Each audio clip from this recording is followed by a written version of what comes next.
Hello दोस्तों, मैं हूं अरविंद सर और आप देख रहे हैं एके लर्नर प्लेस। एके लर्नर प्लेस में आपका स्वागत है। चलिए आज वीडियो को स्टार्ट करते हैं। आज का हमारा टॉपिक है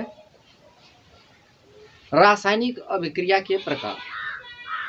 पहला वीडियो हमारा बन चुका है, रासायनिक अभिक्रिया किसे कहते हैं, उसका उपयोग मैंने बता दिया है।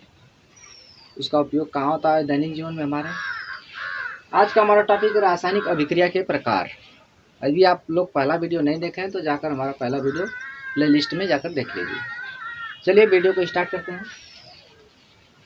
रासायनिक अभिक्रिया के प्रकार, types of chemical reaction. Types of chemical reaction, इस पर हम चर्चा करेंगे। तो रासायनिक अभिक्रियाएं मुख्यतः 5 प्रकार की होती हैं। रासायनिक अभिक्रियाएं कितनी होती है? मुख्यतः 5 प्रकार की होती है। पहला कौन सा होता है? संयोजन अभिक्रिया यानी कॉम्बिनेशन रिएक्शन। दूसरा नंबर क्या होता है? वियोजन अभिक्रिया, डिसोसिएशन रिएक्शन या अपघटन अभिक्रिया के नाम से भी जानते हैं। वियोजन अभिक्रिया को किसके नाम से जानते हैं? अपघटन अभिक्रिया के नाम से। आगे चलिए, तीसरा नंबर है विस्थापन अभिक्रिया। विस्थापन अभिक्रिया को हम कहते हैं डिस्प्लेसमेंट रिएक्शन। और चौथा नंबर है द्विविस्थापन अभिक्रिया। इसको हम कहते हैं डबल डिस्प्लेसमेंट रिएक्शन। पांचवा नंबर देखिए हमारा क्या है? रेडॉक्स अभिक्रिया। रेडॉक्स को हम कहते हैं उपापचयन अभिक्रिया के नाम से भी जानते हैं। ठीक है, यहाँ तक समझ में? अब चलिए आगे देखते हैं। पहला हमारा संयोजन अभिक्रिया की परिभाषा देखिए क्या होती है और उसके उदाहरण क्या होते हैं। चलिए समझते हैं। संयोजन अभिक्रिया, कॉम्बिनेशन रिएक्शन, इसकी परिभाषा क्या है? देखिए, वे अभिक्रियाएं जिनमें 2 या 2 से अधिक अभिकारक अभिक्रिया करके एकल उत्पाद बनाते हैं उसे संयोजन अभिक्रिया कहते हैं या संयोजन अभिक्रिया कहलाता है। आगे चलिए, इसके उदाहरण क्या है? उदाहरण में जैसे ले लीजिए 2H2 प्लस O2, 2H2 हो गया और प्लस O2 हो गया, और बराबर दोनों जब अभिक्रिया करेंगे तो क्या बनेगा? 2H2 बनेगा। यह बनेगा 2H2 लिक्विड है, 2H2O बनेगा। जब दोनों 2H2 प्लस O2 जब दोनों अभिकारक अभिक्रिया करेंगे तो बनेगा 2H2O। यह एकल उत्पाद बनेगा।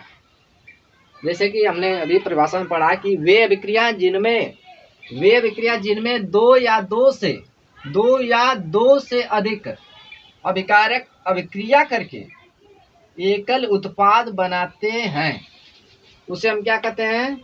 उसे संयोजन अभिक्रिया कहते हैं। मतलब अभिकारक हम 2 या 2 से अधिक ले सकते हैं। ठीक है, अभिकारक कितना चाहिए? 2 या 2 से अधिक होने चाहिए। अभिक्रिया कोई भी होती है तो ये तो जानते हैं आप लोग, ये अभिक्रिया में जब कोई अभिक्रिया होती है तो उसमें 2 या 2 से अधिक अभिकारक होने चाहिए। और उत्पाद संयोजन अभिक्रिया में क्या कर रहा है कि 2 और 2 से अधिक अभिकारक होने चाहिए, लेकिन उत्पाद कितने बनने चाहिए? एकल, सिर्फ एक ही उत्पाद बनना चाहिए। देखिए यहाँ पर एक ही बना है, यहाँ पर एक ही उत्पाद बना है, ये 2H2O यानी पानी। इसको हम जल कहते हैं। ठीक है, इसी को हम क्या कहते हैं? जल।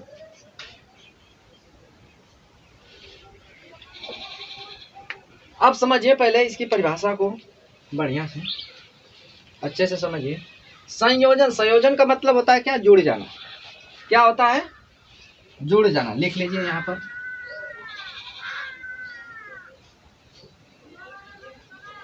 जुड़ जाना। संयोजन का मतलब होता है, इसी का मतलब होता है जुड़ जाना। संयोजन का मतलब होता है जुड़ जाना।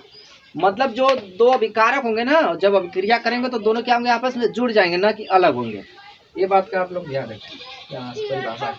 ठीक है, तो आगे चलते हैं हम लोग। जैसे एग्जाम्पल, फॉर एग्जाम्पल समझते हैं। मान लीजिए कि ये दो अभिकारक हैं, ए और बी, या ए है या बी है, और ये दोनों क्या होंगे, अभिक्रिया करें। ये दोनों अभिकारक हैं, जब अभिक्रिया करेंगे तो क्या होंगे, ए बी हो जाएंगे, या दोनों क्या होंगे, जुड़ जाएंगे आपस में, ऐसे जोड़ दीजिए, सटा दीजिए, ये हो जाएगा या बी हो जाएगा। यह क्या होंगे, अभिकारक होंगे।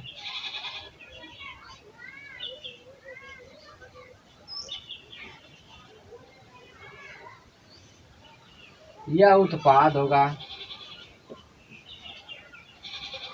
यहाँ तक समझ में आया? मतलब जब दो अभिकारक हम या तत्व या कोई यौगिक लेंगे, या तत्व ही लेंगे, यहाँ पर जब दो तत्व या अभिकारक कोई लेंगे, ये अभिकारक ये भी लेंगे, तो दोनों क्या होंगे, दोनों जुड़ जाएंगे, एकल उत्पाद में हो जाएंगे दोनों। देखिए यहाँ पर एकल उत्पाद में हो गए, यही डिफिनेशन हमारी कर रही है ना, समझ में आ गया? चलिए ठीक है, समझ में आ गया। इसको नोट करिए, पहले नोट हो गया। चलिए आगे बढ़ते हैं हम लोग।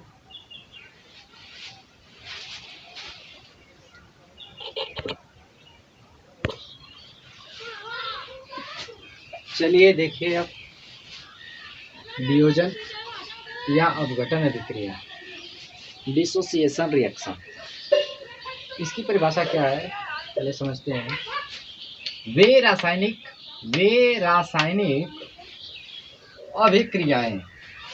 अभिक्रियाएं जिनमें एकल अभिकारक टूटकर दो या दो से अधिक उत्पाद बनाता है, उसे क्या कहते हैं हम, उसे वियोजन अभिक्रिया कहते हैं।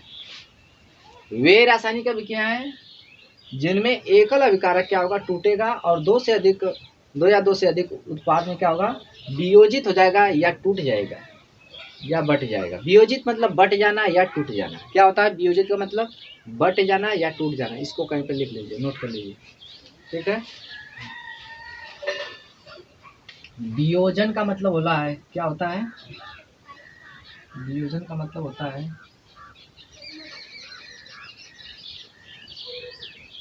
टूट जाना। क्या हो जाना, टूट जाना। वियोजन का मतलब होता है टूट जाना, यहाँ पर लिख लीजिए, या बिखर जाना या बट जाना या वियोजित हो जाना।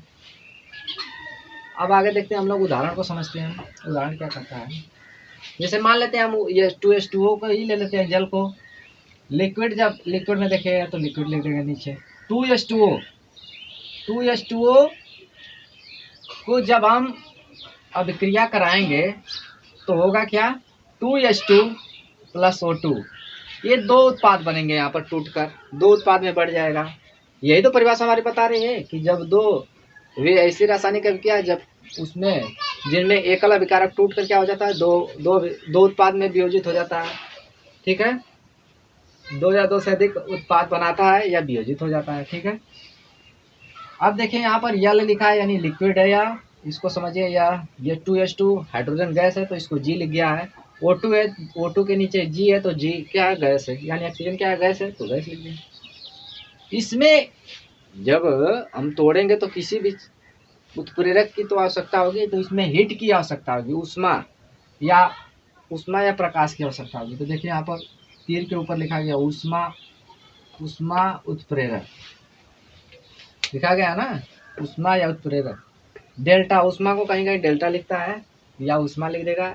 तो ये उत्प्रेरक कोई काम करेगा इसको तोड़ने में, H2O को 2H2O को तोड़ने में क्या करेगा, उत्प्रेरक कार्य करेगा, उसको हम लिख देंगे ऊपर, और 2H2 + O2 टूट जाएगा तो हो जाएगा।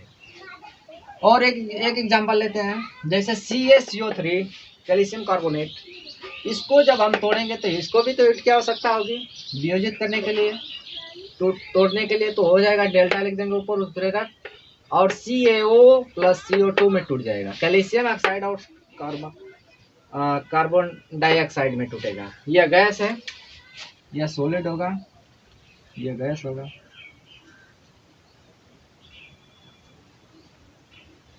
यह भी सॉलिड होगा। तो इस तरह से आवश्यकता होगी इसकी। यह गैस है तो इसको इस तरह से हम बात कर देंगे, इसको भी हम कर सकते हैं।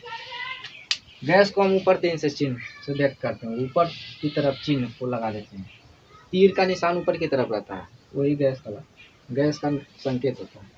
आगे देखिए नोट में क्या लिखा है कि वियोजन अभिक्रिया में अभिकारकों को तोड़ने के लिए विद्युत या ऊष्मा की आवश्यकता होती है। यानी वियोजन अभिक्रिया में अभिकारक को तोड़ने के लिए किसकी आवश्यकता होगी? ऊष्मा या प्रकाश की या हीट की। वही उत्प्रेरक कार्य करेगा, ऊष्मा, तभी टूटेगा अभिकारक। चलिए इसको समझते हैं और भी अच्छे तरीके से। मान लीजिए कोई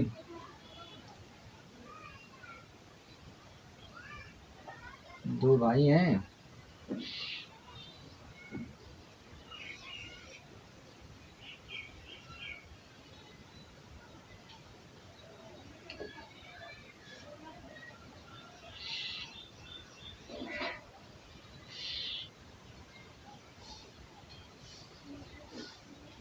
कहेंगे इसके तो 5 हाथ होते हैं, लेकिन अब तो 3 ही बनाए हैं। अरे 5 हाथ कहते हैं, आप कहते हैं कि इनको 5 अंगुलियां होती है, 3 ही बनाए हैं। वो समझाने के लिए बना दिए, देखिए बस सिर्फ समझिए।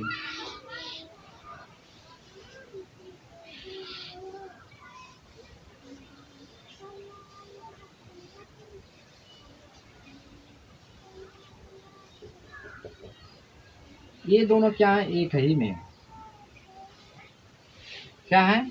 जब दोनों भाई, मान लीजिए एक परिवार है, उसमें 2 भाई रहते हैं, ठीक है, दोनों भाई एक ही में है, इनकी यूनिटी बनी है, ठीक है। अब यहां से आइए,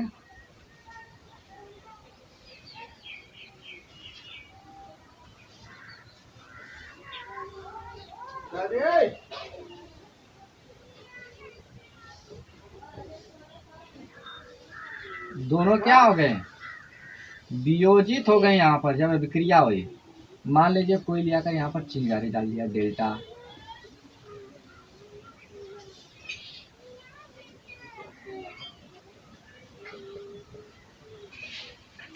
यहाँ पर एक परिवार है और एक परिवार में 2 भाई रहते हैं, तो यहाँ पर तो अभी एक ही में है, ठीक है। यहाँ पर कोई उत्प्रेरक आ गया, कोई आया और झगड़ा लगा दिया, उसी में झगड़ा लगा दिया, उसमें मारपीट हुई, टिशम टिशम टिशम टिशम टिशम, उसमें मारपीट हुआ और दोनों भाई अलग हो गए। कहीं हम अपना करेंगे, अपना देखेंगे, आप अपना देखिए, हम अलग खाना बनाएंगे, अपना खाएंगे, आप अपना देखिए अलग। तो उत्प्रेरक कोई आया और उसमें झगड़ा लगाकर चला गया और दोनों भाई में मारपीट हुआ, इसके बाद दोनों भाई अलग हो गए। तो यही क्या होगा? वियोजन अभिक्रिया हो गया, डिसोसिएशन रिएक्शन। इसी को हम वियोजन या अपघटन अभिक्रिया के नाम से जानते हैं। जब दोनों भाई में झगड़ा हो गया, जब अलग हो गए, तो दोनों भाई वियोजित हो गए, टूट गए, दोनों अलग अलग हो गए, तो ये हमारा वियोजन अभिक्रिया कहलाएगा। इसी से हम लोग समझते हैं। यहाँ पर एग्जाम्पल बताए दिए हमने। तो इस प्रकार से क्या हुआ हमारा, इसी तरह से उत्प्रेरक कौन करेगा? चिंगारी कोई डालेगा, चिंगारी मतलब कोई घी डाल देगा, कोई जलते हुए आग में तो और बढ़ेगी ना, तो दोनों भाई में मार हो गया और दोनों भाई अलग हो गए, यही वियोजन अभिक्रिया हो गई, ठीक है। और ये नोट मैंने लिखा दिया है, नोट करिए इसको। इसके बाद आगे बढ़ते हैं। और भी जैसे मान लीजिए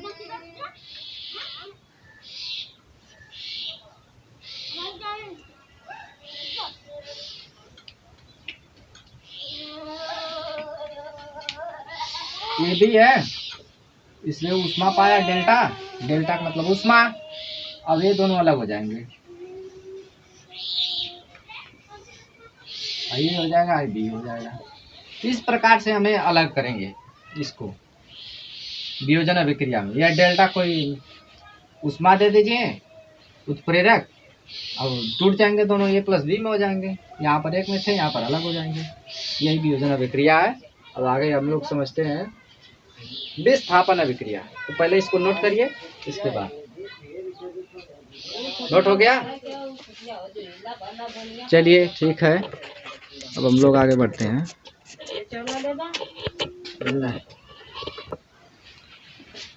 आइए अब हम लोग समझते हैं विस्थापन अभिक्रिया। विस्थापन अभिक्रिया क्या है, चलिए देखते हैं। विस्थापन अभिक्रिया डिस्प्लेसमेंट रिएक्शन। वे अभिक्रियाएं जिसमें एक तत्व दूसरे तत्व को उसके यौगिक से विस्थापित कर देता है। मतलब कि वे अभिक्रियाएं जिसमें एक तत्व दूसरे तत्व को उसके यौगिक से विस्थापित कर देता है, मतलब डिस्प्लेस कर देता है, उस स्थान पर दूसरा कोई आ जाएगा। उदाहरण देखिए, समझते हैं।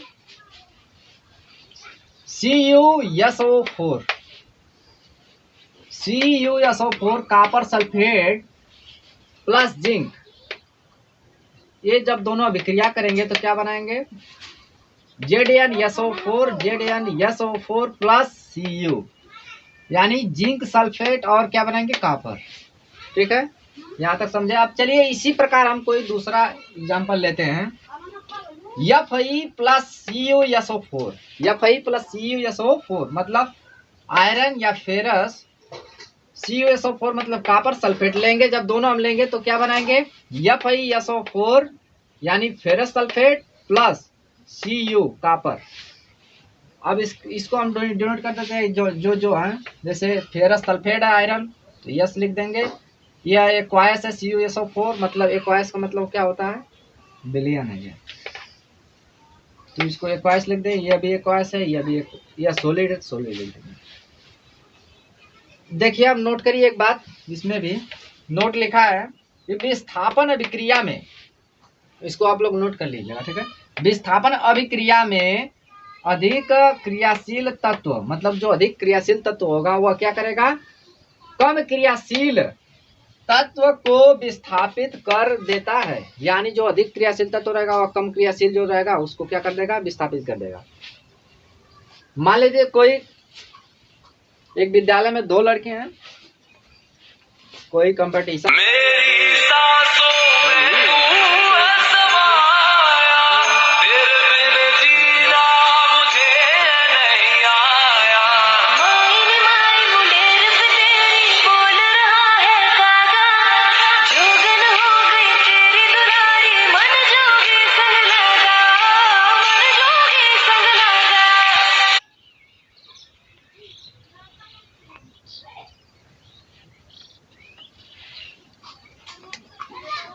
मान लीजिए कोई यह AB है,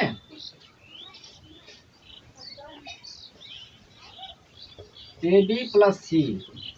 ठीक है, AB और C, अब ये दोनों अभिक्रिया करेंगे।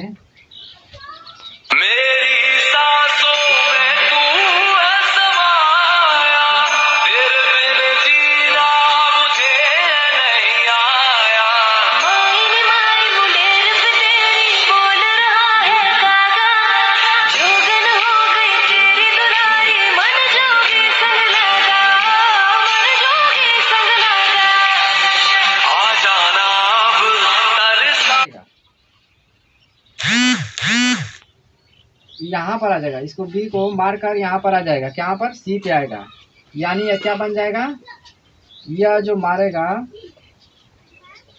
ये जो आएगा यहाँ पर आ जाएगा, यानी जो AB है तो यहाँ पर क्या होगा, AC और प्लस B अलग हो जाएगा। जो कमजोर बच्चा को भाई ढंगला ही ना जाएगा, और जो ज़्यादा ताकतवर मोटा रहेगा मारेगा धुष्टियाँ, एक लात ऐसे ही मारी भाई दे उलट गई तो यहाँ तो यह क्या कर देगा, उसको डिस्प्लेस कर देगा, उसको मारेगा, एक लात फेंका जाएगा और वहां पर आ जाएगा ए, C के यहाँ ए आ जाएगा। तो इस प्रकार से हमारा क्या हुआ, यह विस्थापन अभिक्रिया, डिस्प्लेसमेंट, विस्थापित हो गया। तो AB था प्लस C, तो ये जगह AC प्लस B। इस तरह से हमारी विस्थापन अभिक्रिया है, जैसा कि आपने अभी यहाँ समझा। इसको नोट कर लीजिए, फिर इसके बाद हम लोग क्या करते हैं, आगे बढ़ते हैं। हो गया, चलिए ठीक है। पहले एक बात ध्यान रखिए कि जो मैंने अभी बताया है विस्थापन अभिक्रिया, डिस्प्लेसमेंट रिएक्शन, उसको हम सिंगल डिस्प्लेसमेंट रिएक्शन के नाम से भी जानते हैं, एकल विस्थापन अभिक्रिया कहते हैं। ठीक है, इसको नोट कर लीजिएगा आप लोग कि उसको हम क्या कहते हैं, विस्थापन अभिक्रिया को सिंगल डिस्प्लेसमेंट रिएक्शन। अब इसके बाद हम क्या देखेंगे, इसके बाद हम देखेंगे डबल डिस्प्लेसमेंट रिएक्शन। क्या होगा, द्विविस्थापन अभिक्रिया, डबल डिस्प्लेसमेंट रिएक्शन। चलिए आइए इसकी परिभाषा को सबसे पहले समझते हैं, इसके बाद विस्तार से। वे रासायनिक अभिक्रियाएं जिनमें अभिकारकों के बीच आयनों का आदान प्रदान होता है उसे द्विविस्थापन अभिक्रिया कहते हैं। इसमें बताया गया कि आयनों का आदान प्रदान होता है। अब आयन क्या होते हैं भाई, चलिए समझ लेते हैं। वे रासायनिक अभिक्रियाएं जिनमें अभिकारकों के बीच आयनों का आदान प्रदान होता है उसे द्विविस्थापन अभिक्रिया कहते हैं। आयनों का आदान प्रदान होता है जिसमें, उसी को हम क्या कहेंगे, द्विविस्थापन अभिक्रिया। देखिए जैसे उदाहरण लेते हैं हम लोग, Na2SO4 प्लस BaCl2, BaSO क्या बनाएगा, दोनों अभिक्रिया करेगा तो BaSO4 प्लस 2NaCl। ठीक है, अब इसमें आयन क्या होंगे, देखिए ये जो हमने प्लस लिखा है ना, यहाँ पर ये जो प्लस है, ये जो माइनस है, यहाँ पर जो ये प्लस है, यहाँ पर जो माइनस है, और यहाँ पर जो प्लस है, यहाँ पर जो माइनस है, यहाँ पर जो प्लस है, यहाँ जो प्लस माइनस है, ये जो plus minus plus minus plus minus plus minus आए हैं, धनायन और ऋणायन, यही क्या कहलाएंगे, आयन। यही इसी को हम क्या कहते हैं, आयन। आयन दो प्रकार के होते हैं, एक धनायन एक ऋणायन। इसको लिख लीजिएगा नोट करके काफी में अपने। आयन कितने प्रकार के होते हैं, कोई पूछेगा तो दो, एक धनायन होता है, दूसरा कौन होता है, ऋणायन। तो पहला धनायन, दूसरा ऋणायन, आयन दो प्रकार के होते हैं। धनायन क्या करता है, जब धनायन लिखेंगे हम धनायन के बारे में, तो उसमें हम लिखेंगे कि ऐसे आयन जो अपने इलेक्ट्रॉनों का क्या करते हैं, देते हैं, अपने इलेक्ट्रॉन निकाल कर किसी दूसरे को दे देते हैं, वही क्या करेंगे, धनायन। और जो ऋणायन होगा वह क्या करेगा, अपने इलेक्ट्रॉन क्या करेगा, एक लेगा। ऋणायन क्या करेगा, एक इलेक्ट्रॉन लेगा तो माइनस में हो जाएगा, जाहिर सी बात है। और प्लस क्या करेगा कि अपने इलेक्ट्रॉन क्या करेगा, बाहर करेगा, जो पॉजिटिव होगा वही तो देगा धन। मान लीजिए कोई व्यक्ति है, मैंने उससे पैसा मांगा, तो पैसा जो मांगेंगे हम, तो जो धनायन होगा, मतलब जो पॉजिटिव में होगा वही तो धन देगा, मतलब पैसा देगा आपको। तो इसी से हम लोग समझेंगे। ठीक है, जो धनायन होंगे वो क्या करें, इलेक्ट्रॉन का उत्सर्जन करेंगे, बाहर देंगे, निकालेंगे, दे देंगे। और जो ऋणायन होंगे वे क्या करेंगे, इलेक्ट्रॉनों का क्या करेंगे, अवशोषित करेंगे, मतलब इलेक्ट्रॉन लेंगे। ठीक है, तो यहाँ धनायन जो है ये इलेक्ट्रॉन उत्सर्जित कर रहे हैं, ये क्या करेंगे, ले रहे हैं इलेक्ट्रॉन को, अवशोषित कर रहे हैं। ये इलेक्ट्रॉन देगा, या इलेक्ट्रॉन एक लेगा, यह देगा और यह लेगा, यह देगा और इलेक्ट्रॉन, यानी जो पॉजिटिव होंगे वो इलेक्ट्रॉन देंगे और जो निगेटिव होंगे वे क्या करेंगे, इलेक्ट्रॉन लेंगे। ठीक है, यहाँ तक समझ में आया, आगे देखिए। और हमारी द्विविस्थापन अभिक्रिया समझ में आ गई। द्विविस्थापन अभिक्रिया में इलेक्ट्रॉनों का आदान प्रदान होता है, मतलब आयनों का आदान प्रदान होता है। ठीक है, और हम अब समझेंगे पांचवा क्या है, रेडॉक्स अभिक्रिया।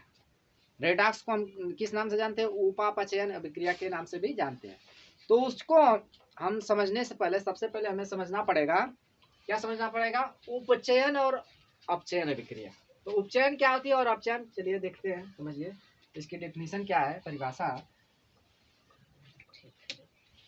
उपचयन को हम कहते हैं ऑक्सीडेशन, ऑक्सीकरण के नाम से भी जानते हैं इसे। ठीक है, इसकी परिभाषा क्या है, ऐसी अभिक्रिया जिनमें ऑक्सीजन का वृद्धि यानी योग होता है, जिनमें ऑक्सीजन का वृद्धि होता है तथा हाइड्रोजन का ह्रास यानी कमी होता है, उसे क्या कहते हैं, उपचयन कहते हैं, या उपचयन अभिक्रिया कहते हैं।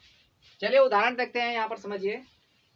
उदाहरण क्या कहता है, C+O2 बराबर क्या हो जाएगा, CO2, यानी कार्बन को जब हम ऑक्सीजन में ले जाएंगे तो वो क्या बनेगा, कार्बन डाइऑक्साइड बनेगा। भट्ठा में से जो चिमनियाँ निकलती है कार्बन डाइऑक्साइड तो निकलता है, जो धुआं। वही कार्बन डाइऑक्साइड है, CO2। जो कार्बन कोई लेकर आता है और ऑक्सीजन में जाता है तो कार्बन डाइऑक्साइड बन जाता है भट्ठे में से निकलकर। और देखिए यहाँ पर जो ऑक्सीजन है, यहाँ पर CO2 हो गया है, यानी ऑक्सीजन का वृद्धि हो गया है, यहाँ पर बढ़ गया है ऑक्सीजन। तो यहाँ पर C पे बढ़ जाएगा तो CO2 हो जाएगा, यानी ऑक्सीजन का योग। तो यही क्या कहलाएगा? उपचयन अभिक्रिया। एक और एग्जांपल देखिए, यहाँ पर लिखा है, देख लीजिए। 2Cu plus O2, 2Cu plus O2 बराबर 2CuO, 2CuO। मेरी सांसों में तू है समाया, तेरे बिन जीना मुझे नहीं आया। माइन माइन मुंडेर पे तेरी बोल रहा है कागा। आगे देखिए क्या है। अब हम लोग समझते हैं अपचयन अभिक्रिया को। अपचयन को हम नाम अपचयन अभिक्रिया, या जो अपचयन अभिक्रिया है, अपचयन को रिडक्शन भी कहते हैं, ठीक है, रिडक्शन। इसकी परिभाषा क्या है, चलिए देखिए। ऐसी अभिक्रियाएं जिनमें ऑक्सीजन की कमी तथा हाइड्रोजन की वृद्धि होता है। हाइड्रोजन की क्या होता है? वृद्धि होता है, अपचयन कहलाता है। यानी ठीक इसी का उल्टा है, उपचयन का उल्टा अपचयन है। यहाँ पर ऑक्सीजन की वृद्धि हो रही थी, यहाँ पर ऑक्सीजन की क्या हो रही है? कमी हो रही है। यहाँ पर हाइड्रोजन की कमी हो रही थी, यहाँ पर हाइड्रोजन की वृद्धि हो गई, ठीक है, ठीक उल्टा हुआ है। तो देखिए आगे। ऐसी अभिक्रियाएं जिनमें ऑक्सीजन की कमी तथा हाइड्रोजन की वृद्धि होती है, अपचयन कहलाता है, ठीक है। एग्जाम्पल देखिए यहाँ पर, उदाहरण क्या है, एग्जाम्पल देखिए यहाँ पर। CuO copper oxide, CuO plus H2 दोनों मिलकर क्या बनाएंगे? अभिक्रिया करेंगे तो CO प्लस H2O, यानी ये दोनों अभिक्रिया करेंगे तो ये बनाएंगे CO प्लस H2O। तो यहाँ पर देखिए ऊपर क्या है, CuO, यहाँ पर जो जब टूटा है तो Cu हो गया, यहाँ ऑक्सीजन की कमी हो गई है। और यहाँ पर जो H2 है, यह जब यह क्या हो गया, अभिक्रिया करने के बाद H2 होगा, यानी ऑक्सीजन की यहाँ पर वृद्धि हो गई है, ठीक है। यहाँ पर ऑक्सीजन की, देखिए यहाँ पर हाइड्रोजन की वृद्धि हो गई है ऑक्सीजन के साथ, ठीक है। यहाँ पर क्या हो गया, ऑक्सीजन की कमी हो गई है, और यहाँ पर क्या हो गया, हाइड्रोजन की वृद्धि हो गई। तो यहाँ पर क्या होगा, अपचयन अभिक्रिया, रिडक्शन, रिडक्शन रिएक्शन कहेंगे, ठीक है। अब चलते हैं हम लोग, अब ये समझ लीजिए, अब रिडक्स अभिक्रिया भी समझ में आ जाएगी। रिडक्स अभिक्रिया क्या होगा? रिडक्स अभिक्रिया उपचयन और अपचयन दोनों एक ही में आ जाएगा। इसको पहले नोट करिए।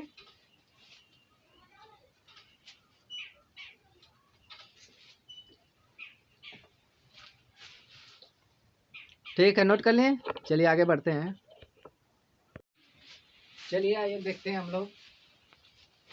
और एक बात इसमें द्विविस्थापन अभिक्रिया में समझ लीजिए, जो आयन का आदान प्रदान कैसे हो रहा है। यहाँ पर जो Na2 है, यहाँ पर जो Na2 है, यहाँ पर किसको प्रदान कर दिया? Cl को। तो यहाँ पर हो गया NaCl, ठीक है। जो Na2 है या Cl को प्रदान कर दिया, यहाँ पर NaCl हो गया, ठीक है। और ये जो SO4 है, यह किसको, Ba जो है, Ba ये SO4 को प्रदान कर देगा, ठीक है।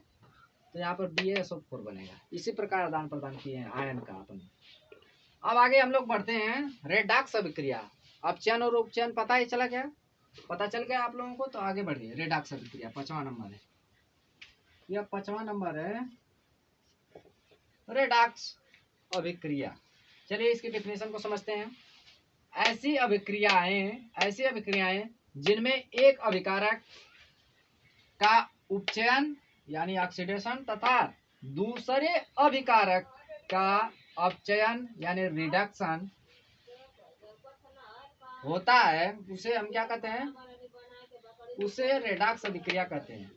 यहाँ पर लिख दीजिए, अपचयन होता है,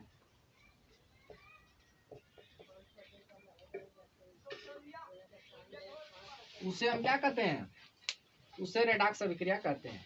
यानी एक अभिकारक क्या होगा, अपचयन, और दूसरे का उपचयन होगा। तो वही, यानी दोनों आ जाएंगे इसमें। वहां तो अलग अलग मैंने दिखाया अपचयन और उपचयन, यहाँ पर दोनों दिखाएंगे एक ही में। उसी को हम क्या कहेंगे, एक का उपचयन होगा एक का अपचयन होगा, तो उसी को हम कहेंगे रेडॉक्स अभिक्रिया। ठीक है, तो यहाँ पर देखिए समझते हैं उदाहरण को। CuO उदाहरण है, CuO प्लस H2, ये दोनों मिलकर बनाएंगे Cu प्लस H2O। यहाँ पर ऑक्सीजन की क्या हुई है, कमी हुई है, और यहाँ पर हाइड्रोजन की वृद्धि हुई है, यानी ऑक्सीजन की क्या हुई, यहाँ पर वृद्धि हो गई है। तो यहाँ पर ऑक्सीजन की कमी और यहाँ पर ऑक्सीजन की वृद्धि, तो ऑक्सीजन की जहाँ पे कमी होगी वहाँ पर अपचयन अभिक्रिया होगी, पता ही है। और यहाँ पर क्या होगा, तो यहाँ पर लिख लेंगे अपचयन, और यहाँ पर ऑक्सीजन की वृद्धि हुई तो यहाँ पर क्या होगा, उपचयन होगा। समझ आया, यहाँ पर अपचयन होगा यहाँ पर उपचयन होगा। ठीक है, ऐसा आप लोग पहले ही पढ़ चुके हैं, मैंने अभी बताया। आगे देखिए रेडॉक्स अभिक्रिया। अब इसके दूसरा उदाहरण देखिए, इसी को हम रेडॉक्स अभिक्रिया का उदाहरण देंगे। ZnO plus C। अब ये दोनों अभिक्रिया जब करेंगे तो बनाएंगे क्या, Zn प्लस CO। ठीक है, तो यहाँ पर देखिए, यहाँ पर ऑक्सीजन की क्या हुई है, वृद्धि हुई है, यहाँ पर ऑक्सीजन की कमी हुई है। यहाँ पर जहाँ पे वृद्धि होगी वहाँ उपचयन अभिक्रिया होगी, यहाँ पर जहाँ पर कमी होगी वहाँ पर क्या होगा, अपचयन अभिक्रिया। रेडॉक्स का मतलब क्या होता है पहले समझिए। रेडॉक्स, रेडॉक्स जो शब्द है, रेड ऑक्स, रेड से क्या होता है, इसका मतलब होता है रिडक्शन। क्या होता है, रिडक्शन होता है, और इसका मतलब होता है ऑक्सीडेशन। इसका मतलब होता है रिडक्शन। ठीक है, रिडक्शन मतलब क्या होता है, अपचयन, और इसका मतलब ऑक्सीडेशन मतलब उपचयन। तो यहां तक समझ में आ गया। अब यह वीडियो आप लोगों को पसंद आया तो ज़्यादा से ज़्यादा बाबू भैया ज़्यादा से ज़्यादा सब्सक्राइब करा, और अपने दोस्तन तक पहुँचावा, अपने मित्रन तक पहुँचावा, ताकि वीडियो सबके तक जाए और सब देखा पढ़ा, जानकारी ले अभिक्रिया के बारे में। तो बाबू मेरे दोस्तों, इस वीडियो को ज़्यादा से ज़्यादा, अगर अच्छा लगा हो तो ज़्यादा से ज़्यादा शेयर कीजिए, लाइक कीजिए, सब्सक्राइब कीजिए, और हमारे बेल आइकन को प्रेस कीजिए, ताकि आने वाली वीडियो की नोटिफिकेशन आप तक सबसे पहले पहुँचे। Thank you for watching this video.